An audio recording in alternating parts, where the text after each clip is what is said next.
Star Wars Outlaws, we've been talking about it for a while now. You know, it didn't look great from the first couple trailers we saw. Then some of the gameplay actually started coming out, and the graphics looked like shit. Some of the mechanics did not look good. Even in their launch trailer, it didn't look like this is a game that was ready. But it is officially now available to everyone as of today, Jeremy. Star Wars Outlaws is out. August 30th was the release date. So now everyone can enjoy Star Wars Outlaws, you know, but for those people that felt so special that they were willing to shell out 40, 50, 60 extra bucks just to play this game early, those people got absolutely fucked. Because if you were one of those players, if you were like, I just feel so confident in this, I'm going to pre-order, I'm going to get the whole bundle, I'm going to unlock this random Jabba the Hutt mission, I'm going to do all this stuff, and I'm going to be playing it before anyone else. Well, you had to restart your game. Early Star Wars Outlaws PS5 players paid $110 only to have Ubisoft issue a new patch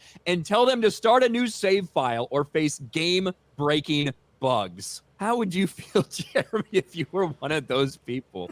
So who were 10, 15 hours into your playthrough for Star Wars Outlaws, you're playing before everybody, and all of a sudden you get an update because the game wasn't finished, because you couldn't have even completed the game that way because of some of the game-breaking bugs that were in this mess of a game. And now, after paying all that money, you have to restart. Yeah, there's a couple of different ways to look at this, but ultimately, if you are if you're a big enough fan to pay $110 for a game, then you obviously are paying attention to what's going on. And if you've been paying attention to what's going on and you're still stupid enough to put $110 into this game just based on the enjoyment factor, you kind of get what you deserve at that point in time. It's hard for me to feel sorry for somebody that actively gives companies their money knowing full well what's going to happen with it. Like, if I buy this game so I can get content out of it, so I can talk to my audience about it, then don't feel sorry for me. You know, I know what I'm doing. If you're spending $110 for early access, you clearly know what's going on in the industry.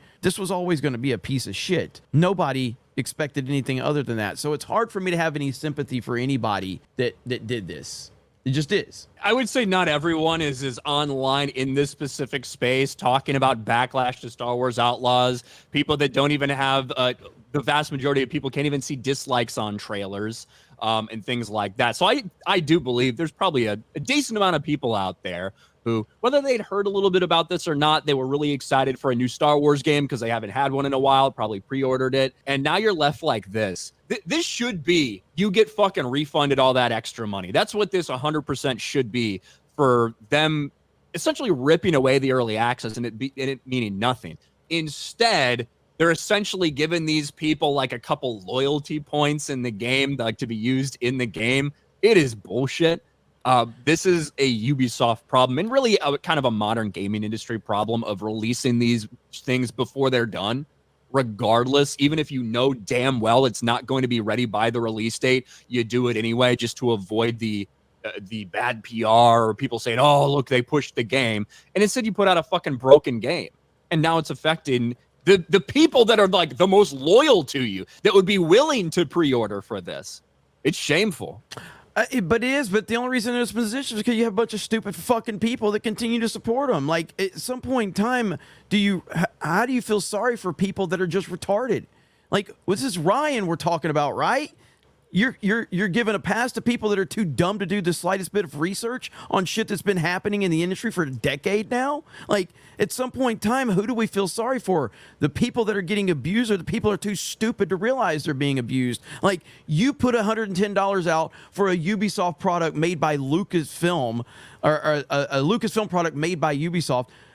You're a fucking idiot. Like, we can't keep giving idiots like this a pass. I don't feel sorry for any dumb fuck that didn't see this for what it always was. We've been talking about this, and if you're going to put your head in the sand and ignore the obvious problem in the industry, I don't feel sorry for you. I just don't. Yeah, I don't feel sorry for those people, but like always, like I tend to have to do, I'm trying to add a little bit of maybe nuance and context to something. Fuck 'em. And think that not every single person, right? Not every single fucking person that pre-ordered this game is following along every single thing the same way we do. And Ubisoft just fucked those people over hard in a big way.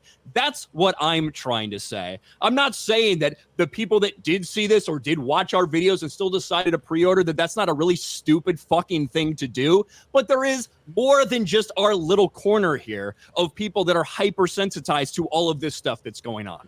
That is what I'm saying. I agree. I agree with the overall perspective, but the bottom line is you can't help these fucking retards. You just can't do it. Like, they're just going to continue to go through it because, oh, it's a Star Wars game and I'm going to eat it up. And so at some point in time, like, it's not right what Ubisoft's doing, but I also don't feel sorry for people that you can't feel sorry for someone that doesn't want to help themselves type of situation. And so that's like I said it in my video when I made it about this. It's just like, if you're a gamer in the gaming world, like, don't feel sorry for me. I am going to play Black Ops 6, okay? I'm looking forward to Black Ops 6. If Black Ops 6 sucks and I end up being aggravated as hell, don't feel sorry for me. I know what the fuck I'm getting into. I know how they fucked up Call of Duty time and time and time again. I understand it. So don't feel sorry for me. It's my fault if I continue to walk into the den and get burnt over and over again. And anybody that pre-ordered this game out of sheer excitement based on the fucking shit show we've seen from Lucasfilm and the gaming industry,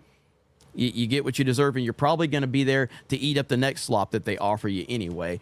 And that's my stance on it. I just don't feel sorry for these people. I just don't. Because it's the same people that are calling us racist and sexist right now for criticizing Lucasfilm. And they're the same people that clipped me out when I saw the initial, when I saw that image and I said, I'm out. Those people that bought this game, those are the people that are saying, look how racist and sexist he is because there's a woman. That is not why I turned off on this game.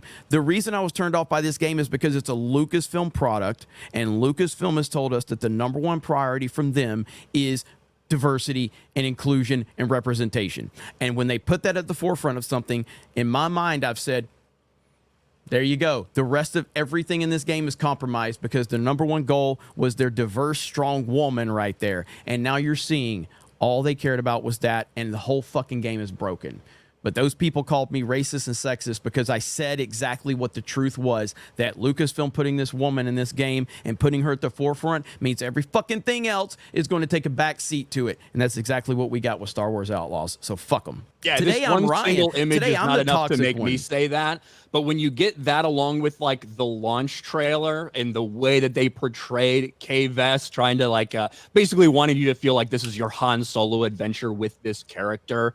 Once you get that context, that's enough to make me be like, well, I'm really worried about this. This singular image, not enough to make me say that necessarily. When you combine it with everything else and then you start to hear, similar with the Acolyte, right? When the Acolyte gets announced, coming off the failure of Rise of Skywalker and the disappointment of the sequel trilogy, what Lucasfilm was trying to do, the first new show they come out and announce is a female-focused show with Leslie Headland as the showrunner. That's all we knew. That's the only thing they decided to announce. Yep. So it's like, so nothing about, hey, we want to do this really fucking cool thing in Star Wars. Instead, female-focused, Harvey Weinstein's former personal assistant, the showrunner. You're going to raise a lot of eyebrows with that after everything Star Wars fans had just been through with the failure of the sequel trilogy, the failure of Rise of Skywalker. And then, so then you're like aware. You're worried. You're like, okay, what is this going to be? Then you start to hear these people talk about Star Wars. They go up to Star Wars Celebration, and they don't know anything about Star Wars. All they're talking about is diversity and representation. Those are all the warning signs you need to say, hey, I think this show is going to be a massive piece of shit. And it turns out it absolutely was. Well, you forget, because I'm not as smart as you. So I was excited for something called The Force Awakens. It's no problem that they have a female character in it. No big deal. I was excited for Rogue One. I was excited for Battlefront 2. I watched all this shit play out. And You're at some excited point, for Last Jedi. yeah. So like at some point you're like, you start to realize that you're like, they are simply just putting women in this for the sake of having women in it. It's not to tell a good story. It's not to actually honor the franchise. I was one of those people that that did eat this stuff up because I do love Star Wars, at least George Lucas's Star Wars. I'm gonna execute. How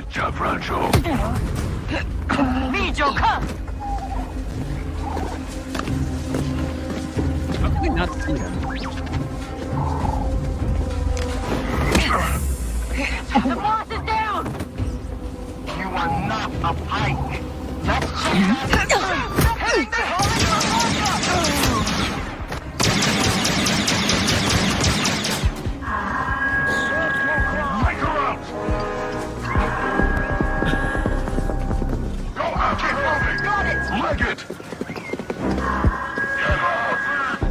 Hurry! Move the rope! Hey, look over there!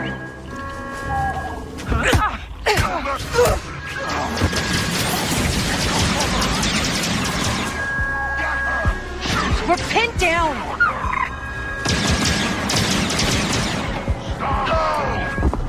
Stop her!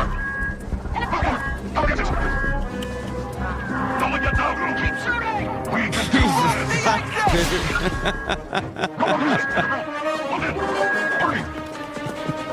All right. So Okay. stupid. All right. It's okay. It's okay. It's okay. It's okay. It's all right. It's all right.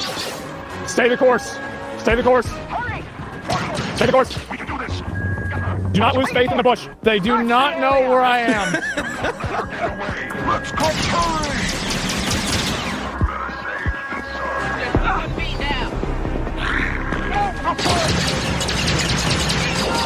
Understood!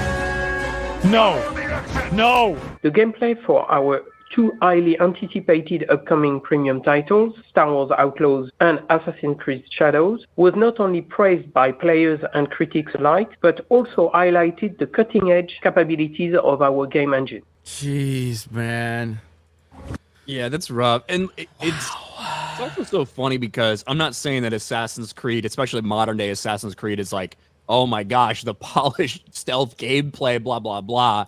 But you would think that it would end up being better than something like that. You've already got like a lot of those capabilities like at Ubisoft.